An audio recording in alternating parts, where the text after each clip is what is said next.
Shalom everybody and welcome to Regah Bivrit. My name is Rabbi Shapira and I'm excited you are joining us as we're starting the book of Chémot. The book of Chémot does not call Exodus but rather call names.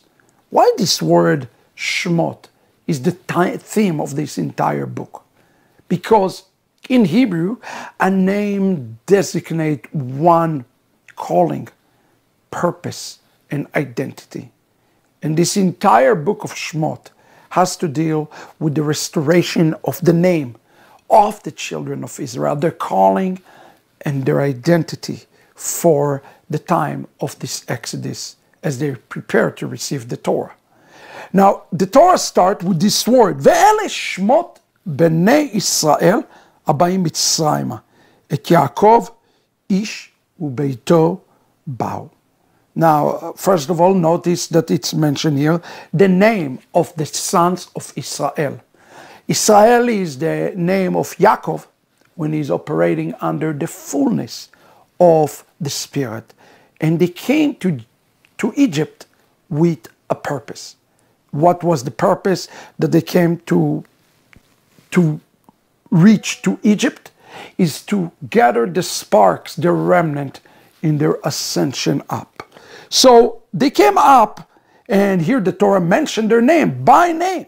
They came with this strong identity of Reuven, Shimon, Judah, Levi, and so forth. And here the Torah says to us something about them. They are called Yotzei Yerech Yaakov. This expression, Yotzei Yerech Yaakov, is important and is significant. The word Yotzei means to come out. Yerech means tie. Yaakov means Jacob. Yotzei Yerech Yaakov meaning those who cleave to Jacob. Those who cleave to their father Israel.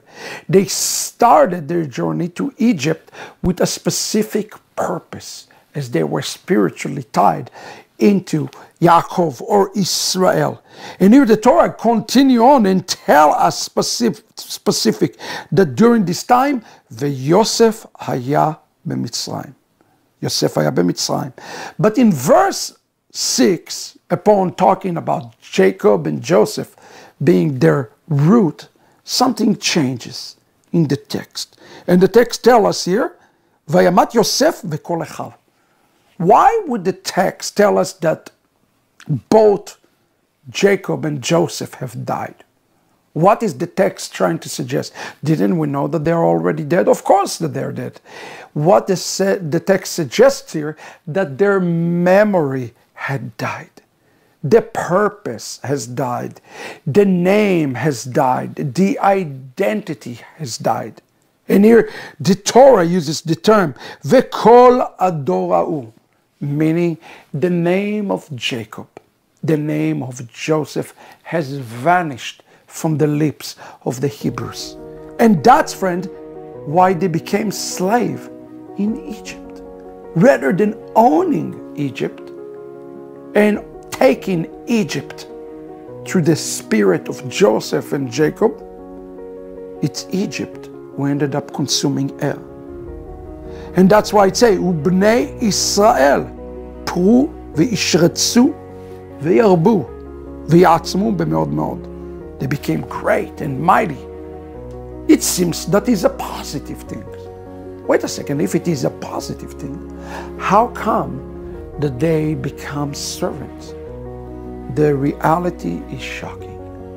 The Torah is using these words, Pru, specifically ve'ishretzu, this word ishretzu, speaking about the fact that although they were great in numbers, they lost their identity. The word ishretzu is words that are used to describe from the Hebrew word sheretz, something that is unclean and is unkosher. They become almost unclear and unkosher because they let Egypt rule them. The entire story of Exodus is a story that comes to restore their own identity.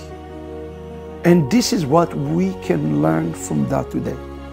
in order to restore our own identity, whatever our own environment is. If we are living in Babylon, on the Dome, or in Egypt, remember, if you do not rise above your environment, your own shame, your own name will disappear. This is why this book of Exodus is so important. It's giving us the tools to learn how to own up our name's calling, even in the midst of spiritual Egypt. Let's learn together. This is this week, Regah Bivrit. Shalom, everybody.